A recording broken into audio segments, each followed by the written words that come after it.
Maman. Oui, chérie. En quelle année les dinosaures ont-ils existé? Les dinosaures ont vécu pendant une période qui s'étend sur environ 165 millions d'années, entre le Trias, c'est-à-dire il y a environ 250 millions d'années, et la fin du Crétacé, il y a environ 66 millions d'années. Ils ont disparu comment? Lorsqu'ils ont disparu en grande majorité à cause d'un événement d'extinction massive, probablement causé par la chute d'un astéroïde ou des éruptions volcaniques. Tu peux expliquer les périodes des dinosaures? D'abord, il y a la période Trias, 252 à 201 millions d'années, et ensuite il y a l'apparition des premiers dinosaures. Ensuite, tu as le Jurassique, de 201 à 145 millions d'années. Ensuite, tu as l'expansion et domination des dinosaures, avec des espèces emblématiques comme par exemple le brachiosaure ou le stégosaure. Ensuite, tu as la période Crétacée, 145 à 66 millions d'années. Dernière période des dinosaures avec des espèces célèbres comme le tyrannosaure ou le tricératops. Mais ils ont tous disparu?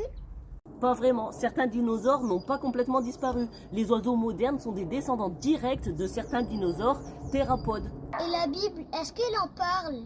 La Bible ne mentionne pas directement les dinosaures et il y a plusieurs raisons possibles à cela. Lesquelles? Les auteurs bibliques n'avaient pas connaissance des dinosaures.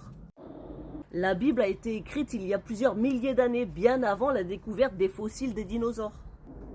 Les peuples anciens n'avaient aucun moyen scientifique de savoir que ces créatures avaient existé des milliers d'années auparavant. Ah, ok. Mais certains croyants suggèrent que des passages de la Bible pourraient faire référence à des créatures ressemblant à des dinosaures. Quel passage exactement? Le Léviathan, décrit comme un monstre marin redoutable, et le Béhémoth aussi, décrit comme un animal gigantesque avec une queue comme un cèdre, ce qui a amené certains à spéculer sur une ressemblance avec un dinosaure. Et le Coran, il en parle? Le Coran ne mentionne pas non plus explicitement les dinosaures, mais il parle de la création des êtres vivants et de la transformation de la Terre au fil du temps. Certains croyants estiment que ces versets sont compatibles avec l'idée que Dieu a créé différentes formes de vie, y compris les dinosaures, bien avant l'apparition des humains. Donc, si j'ai bien compris, mamie, elle a connu les dinosaures.